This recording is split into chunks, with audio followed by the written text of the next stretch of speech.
बिस्मिल्लाहिर्रहमानिर्रहीम। अस्सलामुअलैकुम वरहमतुल्लाहि वबरकातुहू। जी नाज़रीन, एक मैं 2-3 दिन पहला वीडियो चाढ़ी सी कि ज़ारा नामी एक लड़की जिहदे टुकड़े करके मुख्तलिफ जगह ते नाले दे विच सुੱਟੇ गए सी ते ਉਹਦੇ ਮੁਤਲਕ ਦੱਸਿਆ ਸੀ ਉਹਦੀ ਅੱਜ ਤਹਿਕੀਕਾਤ ਇਨਵੈਸਟੀਗੇਸ਼ਨ ਜਿਹੜੀ ਆ ਹੋਈ ਆ ਤੇ ਉਹਦੇ ਮੁਤਲਕ ਬੜੇ ਇਨਕਸ਼ਾਫਾਤ ਹੋਏ ਨੇ ਤੇ ਬੜੇ ਚੀਜ਼ਾਂ ਖੁੱਲ੍ਹ ਕੇ ਸਾਹਮਣੇ ਆਈਆਂ। ਉਹਨਾਂ ਦੀ ਮੁਕੰਮਲ ਤਫਸੀਲਾਤ ਅੱਜ ਦੀ ਇਸ ਵੀਡੀਓ ਦੇ ਵਿੱਚ ਮੈਂ ਤੁਹਾਨੂੰ ਦੱਸਾਂਗਾ। ਲਓ ਜੀ, ਜੇ ਚੈਨਲ ਤੇ ਨਵੇਂ ਹੋ ਤਾਂ ਚੈਨਲ ਨੂੰ ਸਬਸਕ੍ਰਾਈਬ, ਲਾਈਕ, ਸ਼ੇਅਰ ਜ਼ਰੂਰ ਕਰ ਦੇਣਾ। ਤੁਹਾਡੀਆਂ ਮੁਹੱਬਤਾਂ ਦਾ ਬੜਾ ਸ਼ੁਕਰੀਆ। और नाल घंटी के बटन जरूर दब दिया करो ताकि नवी जिहड़ी भी वीडियो अपलोड होवे उदा नोटिफिकेशन तुहाडे तक पहुँच सके। इस तरह तुसीं मेरे नाल जुड़े रह सकते हो। ये वाक़या सियालकोट डस्के दा आ। ये शबीर साहब हुंदे ने एक ASI पुलिस दे विच। उन्हां दी बेटी है ज़ारा। ਉਹਦੀ ਸ਼ਾਦੀ ਆਪਣੀ ਸਕੀ ਖਾਲਾ ਦੇ ਘਰ ਹੁੰਦੀ ਆ।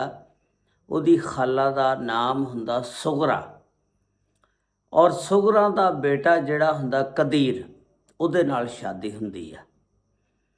ਔਰ ਉਹ ਜਿਹੜਾ ਕਦੀਰ ਆ ਬਾਹਰ ਦੇ ਮੁਲਕ ਸਾਊਦੀ ਅਰਬ ਕੰਮ ਕਰਦਾ, ਲੇਕਿਨ YouTube ਤੇ ਕੋਈ ਲੋਕ ਇਟਲੀ ਕਹਿ ਰਹੇ ਨੇ, ਕੋਈ ਕੁਝ ਕਹਿ ਰਹੇ, ਲੇਕਿਨ ਅਸਲ ਸਾਊਦੀ ਅਰਬ ਉਹ ਕੰਮ ਕਰਦਾ।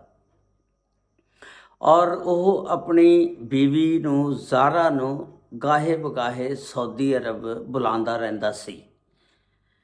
हुण भी ज़ारा सऊदी अरबों पाकिस्तान आई सी क्योंकि वह हामला सी ते इस वास्ते वह पाकिस्तान आई सी।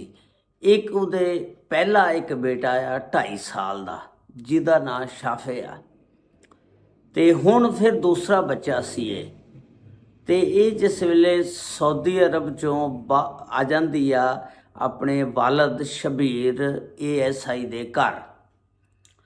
जिस वेले उत्थे आंदी आ शबीर साहब ने ये सारा इंटरव्यू BBC नूं दिता। वो तफसीलात मैं तुहानूं दस्सण लगा।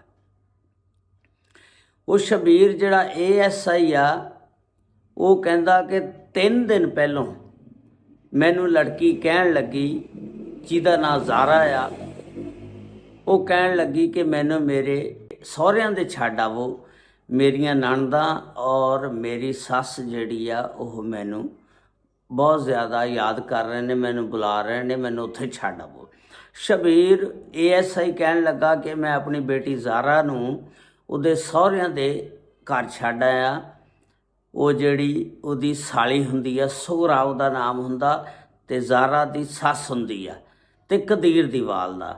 उन्हां दे घर छड्ड आंदा जिस वेले ते सस और बहू दे दरम्यान काफ़ी इख्तलाफात चल रहे सी। जदों दी इहदी शादी हुई सी ओह कदीर जिहड़ा इन्हां दा बेटा सी वो अपनी बीवी नूं ज़ारा नूं पैसे भेजदा हुंदा सी ते इस वजह तो फिर इख्तलाफात बढ़ते गए ज़्यादा अगे बढ़ते गए, इत्थों तक कि फिर सुगरा ने अपनी बेटी यासमीन ज़ारा दी नणद दे नाल प्लानिंग बनाई, तैयार की कि इनू आपां मार दईए, कतल कर दईए।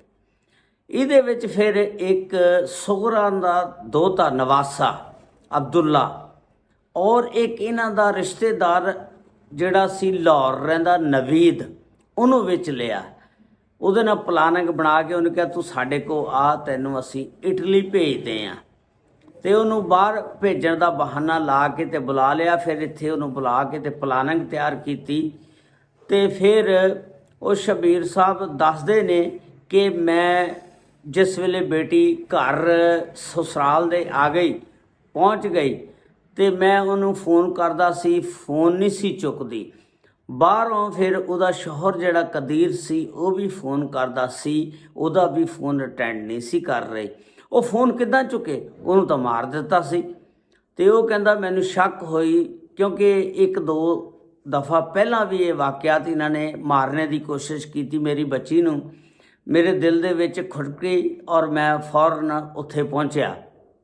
ਜਾ ਕੇ ਉਹਨਾਂ ਦੇ ਘਰਦਿਆਂ ਨੂੰ, ਆਪਣੀ ਸਾਲੀ ਨੂੰ ਯਾਨੀ ਸੁਗਰਾ ਬੀਬੀ ਨੂੰ ਪੁੱਛਿਆ, ਕਿੱਥੇ ਆ ਲੜਕੀ ਮੇਰੀ ਜ਼ਾਰਾ। ਉਹ ਮੈਂ ਜਿਸ ਵੇਲੇ ਵੇਖਿਆ, ਇੱਕ ਹੈਰਾਨਕੁਨ ਗੱਲ ਇਹ ਸੀ ਕਿ ਫਰਸ਼ ਤਾਜ਼ਾ ਧੋਤਿਆ ਹੋਇਆ ਸੀ ਔਰ ਇਸ ਤਰ੍ਹਾਂ ਧੁਲਿਆ ਹੋਇਆ ਸੀ ਕਿ ਜਿਹੜੇ ਖੂਨ ਦੇ ਛੱਟੇ ਜਾਂ ਖੂਨ ਵਗੈਰਾ ਸੀ ਜੋ ਵੀ, ਉਹਨੂੰ ਚੰਗੀ ਤਰ੍ਹਾਂ ਧੋਤਾ ਸੀ। ਅਤੇ ਮੇਰੇ ਦਿਲ ਦੇ ਵਿੱਚ ਇੱਕ ਖਦਸ਼ਾ ਪੈਦਾ ਹੋ ਗਿਆ ਕਿ ਕੋਈ ਰੌਲਾ ਜ਼ਰੂਰ ਆ। ਅਤੇ ਮੈਂ ਜਦੋਂ ਵੇਖਦਾ ਤੇ 2.5 ਸਾਲ ਦਾ ਜਿਹੜਾ ਮੇਰਾ ਨਵਾਸਾ ਆ ਉਹ ਖੇਲ ਰਿਹਾ। ਵੀਰ ਕਹਿੰਦਾ ਕਿ ਮੈਂ ਪੁੱਛਿਆ ਆਪਣੀ ਸਾਲੀ ਸੁਗਰਾ ਨੂੰ ਕਿ ਮੇਰੀ ਬੇਟੀ ਕਿੱਥੇ ਆ। ਉਹਨਾਂ ਨੇ ਕਿਹਾ ਕਿ ਉਹ ਨੱਸ ਗਈ ਹੋਏਗੀ, ਕੋਈ ਕਿਸੇ ਦੇ ਨਾਲ ਨੱਸ ਗਈ ਹੋਏਗੀ। ਅਤੇ ਕਹਿੰਦਾ ਮੈਂ ਬੜਾ ਪਰੇਸ਼ਾਨ ਹੋਇਆ ਕਿ ਇਹਨੇ ਬੜਾ ਇਲਜ਼ਾਮ ਗਲਤ ਲਾਇਆ ਇਹਦੇ ਉੱਤੇ। ਅਤੇ ਮੈਂ ਸੋਚਦਾ ਕਿ ਉਹ ਨੱਸ ਕਿਵੇਂ ਜਾ ਸਕਦੀ ਆ, ਕਿਸ ਤਰ੍ਹਾਂ ਜਾ ਸਕਦੀ ਆ। ਕਹਿੰਦੇ ਫਿਰ ਮੈਨੂੰ ਖਦਸ਼ਾ ਮਹਿਸੂਸ ਹੋਇਆ। ਮੈਂ ਉੱਥੇ 15 'ਤੇ ਕਾਲ ਕੀਤੀ ਔਰ ਮੁਤਲਕਾ ਥਾਣੇ ਨੂੰ ਇਤਲਾਹ ਕੀਤੀ। ਅਤੇ ਫਿਰ ਉਹ ਜਿਹੜੇ ਮੁਤਲਕਾ ਥਾਣੇ ਵਾਲੇ ਬੰਦੇ ਸੀ ਉਹ ਉੱਥੇ ਆਉਂਦੇ ਨੇ, ਆ ਕੇ ਉਹਨਾਂ ਨੂੰ ਗ੍ਰਿਫਤਾਰ ਕਰ ਲੈਂਦੇ ਨੇ। ਅਤੇ ਉਹ ਦੱਸਦੇ ਨੇ ਕਿ ਇਸ ਤਰ੍ਹਾਂ ਫਿਰ ਉਹ ਸਾਰਾ ਜਿਹੜਾ ਸੀ ਤਹਿਕੀਕਾਤ, ਇਨਵੈਸਟੀਗੇਸ਼ਨ ਹੁਣ ਮੰਤਕੀ ਅੰਜਾਮ ਤੱਕ ਪਹੁੰਚੀ ਆ। ਉਹਦੇ ਵਿੱਚ ਨਵੀਦ ਨੇ ਦੱਸਿਆ ਕਿ ਮੇਰਾ ਕਿਰਦਾਰ ਇਹ ਸੀ ਕਿ ਮੈਂ ਜਿਸ ਵੇਲੇ ਉਸ ਲੜਕੀ ਨੂੰ ਮਾਰਿਆ, ਸਿਰਫ ਉਹਦੇ ਮੂੰਹ ਦੇ ਉੱਤੇ ਸਰਾਣਾ ਸੀ ਨਾ ਜਿਹੜਾ ਤਕੀਆ, ਇਹ ਰੱਖਿਆ ਅਤੇ ਸਾਹ ਘੁੱਟਿਆ। ਅਤੇ ਉਹਦੀ ਸੱਸ ਨੇ ਉਹਦੀਆਂ ਲੱਤਾਂ ਨੂੰ ਫੜਿਆ ਅਤੇ ਉਹਦੀ ਨਣਦ ਜਿਹੜੀ ਸੀ ਯਾਸਮੀਨ, ਉਹਨੇ ਉਹਦੇ ਬਾਜ਼ੂਆਂ ਨੂੰ ਫੜਿਆ ਔਰ ਇਸ ਤਰ੍ਹਾਂ ਉਹਦਾ ਸਾਹ ਬੰਦ ਕਰਕੇ ਅਤੇ ਉਹਨੂੰ ਮਾਰਿਆ ਗਿਆ। ਅਤੇ ਫਿਰ ਉਸ ਤੋਂ ਬਾਅਦ ਨਵੀਦ ਨੇ ਦੱਸਿਆ ਕਿ ਮੈਂ ਉਸ ਦੀ ਲਾਸ਼ ਦੇ 5 ਟੁਕੜੇ ਕੀਤੇ ਅਤੇ ਫਿਰ ਉਹ 5 ਜਗ੍ਹਾ 'ਤੇ, ਮੁਖਤਲਿਫ ਜਗ੍ਹਾ 'ਤੇ ਬੋਰੀਆਂ ਦੇ ਵਿੱਚ ਪਾ ਕੇ ਸੁੱਟ ਦਿੱਤੇ ਗਏ, ਅਤੇ ਤਾਂ ਕਿ ਕੱਲ੍ਹ ਨੂੰ ਪੁਲਿਸ ਤਹਿਕੀਕਾਤ ਵੀ ਨਾ ਕਰ ਸਕੇ ਔਰ ਇਹ ਟੁਕੜੇ ਵੀ ਨਾ ਮਿਲਣ। ਇਸ ਤਰ੍ਹਾਂ ਉਹ 5 ਜਗ੍ਹਾ 'ਤੇ ਸੁੱਟ ਦਿੱਤੇ ਗਏ। ਫਿਰ ਜਿਸ ਵੇਲੇ ਪੁਲਿਸ ਨੇ ਉਹ ਸਾਰੇ ਟੁਕੜੇ ਇਕੱਠੇ ਕੀਤੇ, ਫਿਰ ਉਸ ਟੁਕੜਿਆਂ ਨੂੰ ਗੁਸਲ ਦਿੱਤਾ ਗਿਆ, ਗੁਸਲ ਦੇ ਕੇ ਅਤੇ ਫਿਰ ਦਫਨਾਇਆ ਗਿਆ। ਅਤੇ ਇਸ ਤਰ੍ਹਾਂ ਇਹ ਬਹੁਤ ਇੱਕ ਹੌਲਨਾਕ ਖਬਰ ਸੀ ਜਿਹੜੀ ਸੁਣ ਕੇ ਬੰਦਾ ਪਰੇਸ਼ਾਨ ਹੋ ਜਾਂਦਾ। ਚਲੋ ਮਾਰ ਤਾਂ ਦਿੱਤਾ, ਫਿਰ ਮਾਰ ਕੇ ਉਹਦੇ ਟੁਕੜੇ ਟੁਕੜੇ ਕੀਤੇ। ਇਹ ਬਹੁਤ ਦਰਦਨਾਕ ਕਹਾਣੀ ਆ। ਅੱਲਾਹ ਤਾਲਾ ਸਭ ਨੂੰ ਆਪਣੇ ਹਿਫਜ਼ੋ ਈਮਾਨ 'ਚ ਰੱਖੇ। ਦੇਖੋ ਸੁਗਰਾ ਬੀਬੀ ਜਿਹੜੀ ਸਕੀ ਖਾਲਾ ਆ, ਉਹਨੂੰ ਜ਼ਰਾ ਪਰ ਖੌਫ ਨਹੀਂ ਆਇਆ ਉਹਨੂੰ ਕਤਲ ਕਰਦਿਆਂ ਹੋਇਆਂ, ਉਹਦੇ ਲਾਸ਼ ਦੇ ਟੁਕੜੇ ਟੁਕੜੇ ਕਰਦਿਆਂ ਹੋਇਆਂ। ਸ਼ਬੀਰ ਸਾਹਿਬ ਦੀ ਜਿਹੜੀ ਬੀਵੀ ਸੀ ASI ਦੀ, ਉਹ ਵੀ 5 ਸਾਲ ਪਹਿਲਾਂ ਫੌਤ ਹੋ ਗਈ ਸੀ। ਸ਼ਬੀਰ ASI ਦੱਸਦੇ ਨੇ ਕਿ ਇਹਦੀ ਅੰਮੀ ਇਹ ਰਿਸ਼ਤਾ ਪੱਕਾ ਕਰ ਗਈ ਸੀ ਕਿ ਮੈਂ ਆਪਣੇ ਭਾਣਜੇ ਕਦੀਰ ਨੂੰ ਇਸ ਲੜਕੀ ਦਾ ਰਿਸ਼ਤਾ ਦੇਣਾ, ਉਹ ਦੇ ਕੇ ਚਲੇ ਗਏ ਸੀ। ਅਤੇ ਲੇਕਿਨ ਉਹ 5 ਸਾਲ ਪਹਿਲਾਂ ਫੌਤ ਹੋ ਗਈ ਸੀ। ਅਤੇ ਇਸ ਤਰ੍ਹਾਂ ਉਹ ਕਦੀਰ ਜਿਹੜਾ ਉਹ ਬਾਹਰ ਆ, ਉਹਨੂੰ ਹਜੇ ਸ਼ਾਮਲੇ ਤਫਤੀਸ਼ ਨਹੀਂ ਕੀਤਾ ਕਿਉਂਕਿ ਉਹ ਬਾਹਰ ਆ। ਅਤੇ ਬਾਕੀ ਜਿਹੜੀ ਵੀ ਅੱਗੇ ਇਨਵੈਸਟੀਗੇਸ਼ਨ ਤਹਿਕੀਕਾਤ ਆਉਣਗੀਆਂ ਔਰ ਤੁਹਾਡੇ ਨਾਲ ਸ਼ੇਅਰ ਕਰਾਂਗੇ। ਅੱਲਾਹ ਤਾਲਾ ਸਭ 'ਤੇ ਰਹਿਮਤਾਂ ਫਰਮਾਏ, ਅੱਲਾਹ ਤਾਲਾ ਆਪਣੇ ਹਿਫਜ਼ੋ ਈਮਾਨ 'ਚ ਰੱਖੇ। ਅਸਲਾਮੁ ਅਲੈਕੁਮ ਵਰਹਿਮਤੁல்லாਹਿ ਵਬਰਕਾਤੁਹੂ।